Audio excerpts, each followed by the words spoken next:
1 year already here in Canada. Time really flies fast. Hey everybody, so it's been a few months since my last video here on YouTube and I just disappeared. I just vanished. And I'm sure you all must be wondering what happened and why I had to vanish all of a sudden. Now, it's not because I gave up on this channel or I gave up on you guys. No, I didn't do that. But it's because Canada got real. Okay, so it's morning and I'm heading to work right now. Now, just to give you all the backstory, now 1 year ago, I packed all my life into bags and left everything I knew in China and landed here in Canada where I had to start all over again. That was after spending over 7 years living in China. I'm sure you all who have watched my videos before must know this.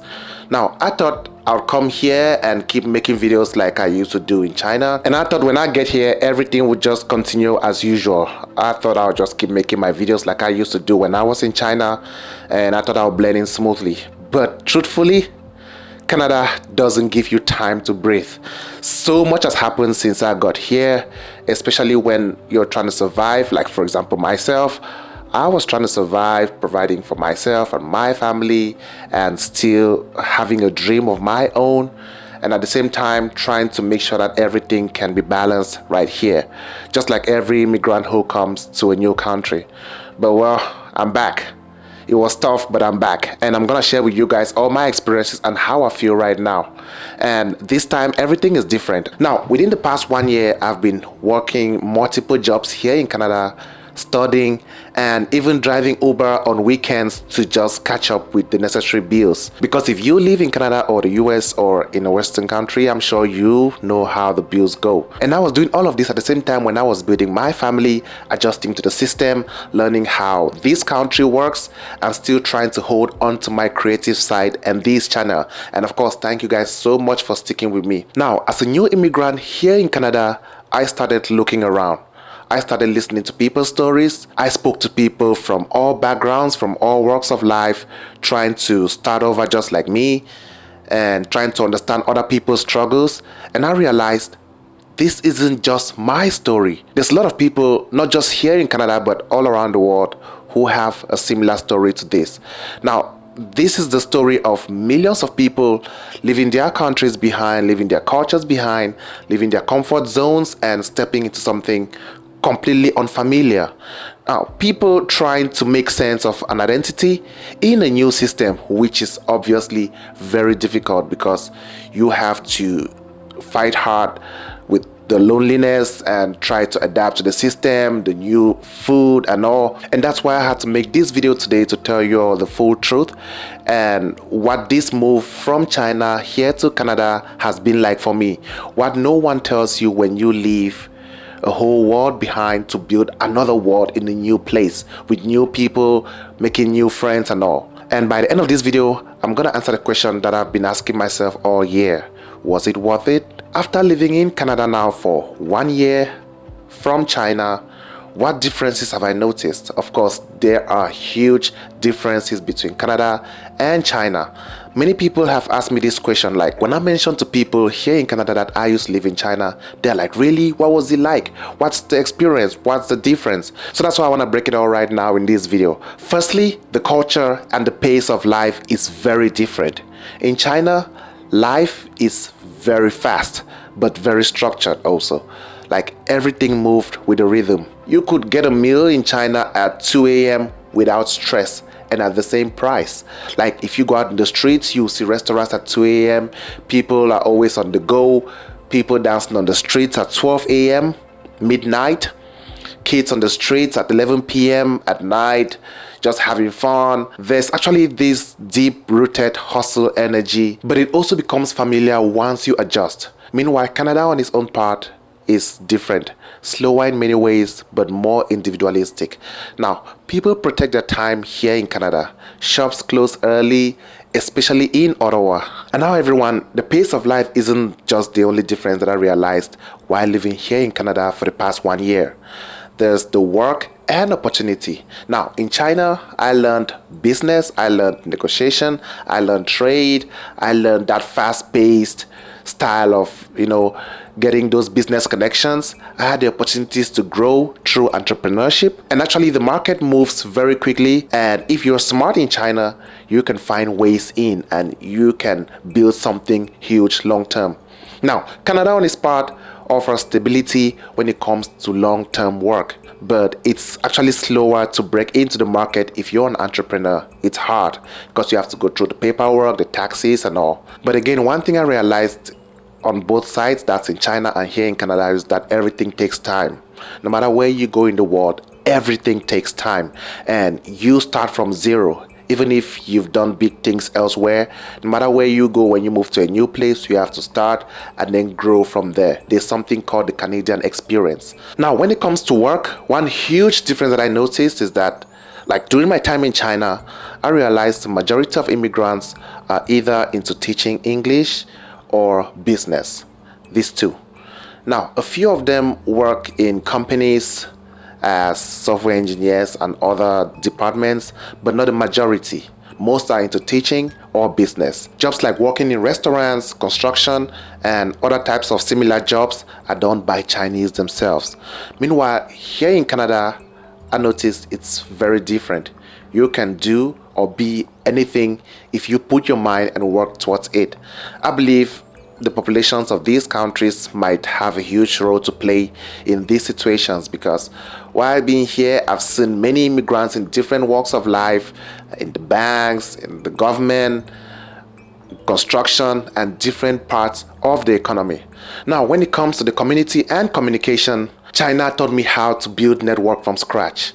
As a foreigner living in a country where I had to learn the language from the basics, and of course the customs and the style of living in that country, the connections that I made there were deep and loyal. I actually made connections that were very meaningful.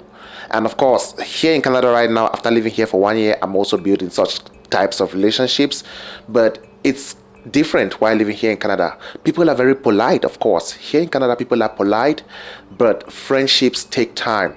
To build a friendship here in Canada, you need to earn that person's trust.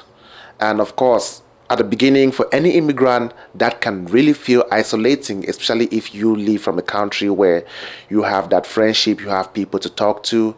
And that's the reason why when I got here, I tried to make a lot of videos at the beginning, just like I used to do in China, going out into the streets and talking to people and asking questions. Like when I was in China, people easily responded to the questions that I asked in the streets.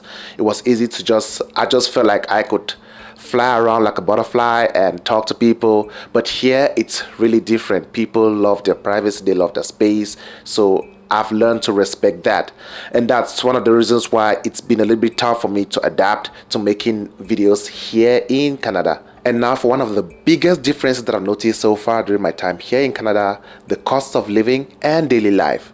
Life in China was very affordable, from the food to the transportation to the rent. Like, you could live decently on a very modest income in China. Meanwhile, here in Canada, from groceries to rent, everything feels like it comes with a surprise tax. But despite that, I feel like it has its trade-offs. Everything comes with its benefits and its disadvantage. And this expensive life and the bills is one of the reasons why I barely had enough time to make more videos on this channel, because I had to put my mind into work, into finding a side hustle to keep going, so I could make sure that I catch up with the bills and provide for my family and all. And with this, one thing I've noticed is that it keeps so many people busy that they tend not to have a social life. Like, I see so many people keep working 2 jobs, working 3 jobs just to pay these bills and make ends meet. And this is especially for new immigrants or newcomers here in Canada. They go through a lot before you can get balance. It takes a while. It takes a few years usually. But once you get stable, it gets easier with time, as I can say, just like everywhere else. And talking about the bills and rent, for example, while I was in China, I used to pay about $250 a month for a 2-bedroom apartment, furnished with everything in it. That's in the province of Guangdong. But now the rent that I pay here in Canada is like 8 times over that amount, with food prices which are hugely different. And when it comes to the restaurants, even if you want to buy something from, let's say, Uber Eats, just be ready to spend almost double the amount for the food, for the transportation, and the tips and all. If you go out, you still gotta spend a little bit more, plus the taxis and all. But again, everyone, I just can't talk about all of this without mentioning the average household income, because it's widely different between China and Canada. There's more that is earned here in Canada, and of course I believe that's why they spend more, and there's less that is earned in China as compared to Canada, which balances out everything. So at the end of the day, what I can say is this: both places have shaped who I am, and at this point both countries are part of my story forever, and I'm beyond grateful for these experiences that I'm having, like living life and not just existing. So putting all of this together, I've realized that this channel needs to evolve into real stories, real reflections, talk about real people, what real people are experiencing, and I'll be sharing some of my real changes that I've experienced, mental shifts, my personal growth, and the growth of others from my journey and the journey of others. That's what I plan to do on this channel right now, to share something realistic. And it doesn't mean we're gonna leave everything behind. Every now and then we're gonna touch back on all of those experiences in China leading to my current life here in Canada. So moving forward, whether you move from one city to another, changed careers, started over after failure, this is your space.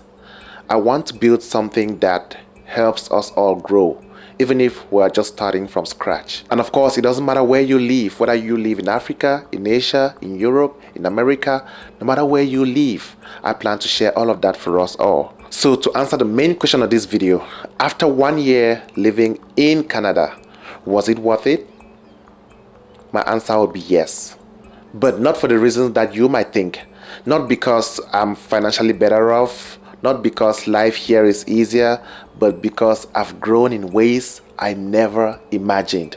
And that's why I want to pivot this channel towards that side, to share with you how my growth has taken place. I've learned that your environment doesn't define who you are, but your mindset does.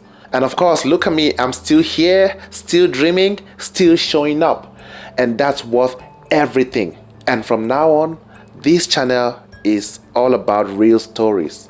Mine, yours, our stories. And if this resonates with you, stick around. And of course, I appreciate all those who have been here on this channel right from day one. And I want to assure you that there's more for you right here if you just stick with us and believe in what we are building right now in this channel. Like this video, subscribe to this channel, stay tuned for more in the future. I appreciate you all. Thank you so much for watching this video right up until this point. Remember, this is Willen. See you next time.